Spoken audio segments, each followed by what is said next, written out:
Hello everybody, I just want to talk about some sites, multimedia sites that have Creative Commons licensing connected to them, just to explore what could be potentially useful multimedia material that you could use in your artifacts or in your developing e-learning sites. So the first one is search.creativecommons.org. It allows you to type in a phrase and select from a range of different sites to look for free or Creative Commons material associated with that. So the rest of the sites really are little variations on this site, but this is the main site. Although sometimes when you search this site, things don't appear here. But if you go into the individual sites it's searching, stuff does appear, so it's worth popping into the specific sites as well. So for example, Wikimedia, which is a spin-off of Wikipedia, has a load of excellent images, some video and some audio free as well, or at least Creative Commons, over 35 million images really, so really extensive free content in Wikimedia, well worth exploring in some detail. There is a site called SoundCloud that provides a lot of audio material. If you go into SoundCloud and look up a phrase, then you can search for the Creative Commons material. I'll just show you how to do that.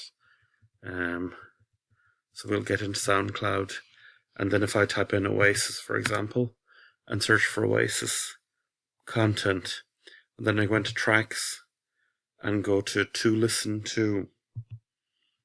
Is it to listen to that I can modify commercially, to use commercially, to share, or just to listen to? So these are the various Creative Commons licenses, and then once you know which kinds of material you're accessing, then you know how you can use them. So that's SoundCloud.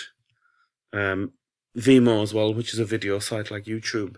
If you go into vmo.com/Creative Commons, it has millions of videos and some audio for free as well. And it even breaks the videos up by which licenses it's available on. So that's really effective and really useful, well worth looking at.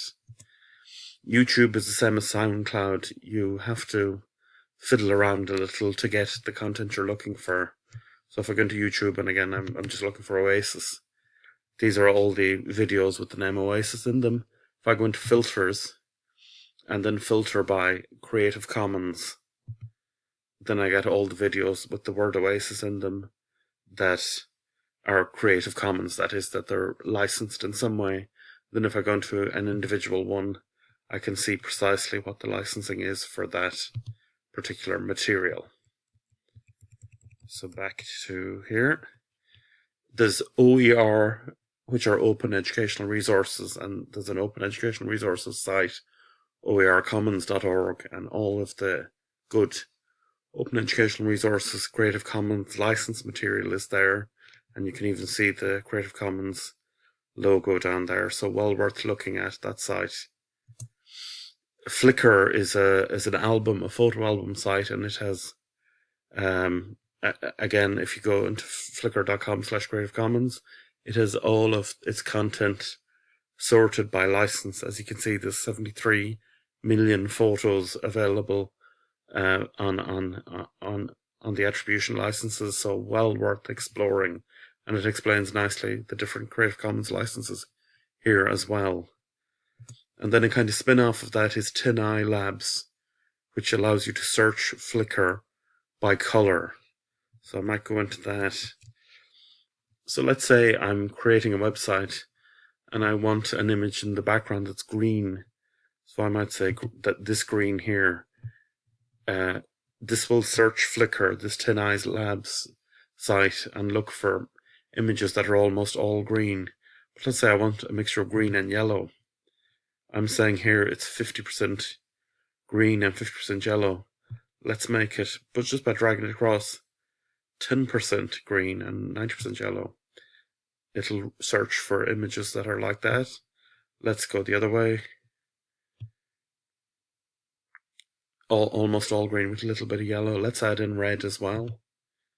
So then we're going to look for images that have some red, a lot of green and a little bit of yellow. So let's span it out so they're roughly even. And let's throw in a bit of blue as well, just for fun. So now let's get rid of, no, we can't get rid of it completely, but let's get rid of it almost completely. Let's get rid of this almost completely. And then let's get rid of red and blue. So we're just left with mainly blue images with little bits of the other colors. This is a really cool tool. I could play with it all day. I think it's the most fun ever. If I'm sick of blue, then if I hover over the blue color, a bin appears, and then I can delete blue, I can delete yellow, and I can delete green, and then I'm looking for images that are 100% red. Even if you're not looking for images, this is just good fun to do anyway. The TenEyes Labs search. So that's a few of the media sites that allow you to do Creative Commons stuff. Well worth looking into. Hope this is useful. Thanks very much.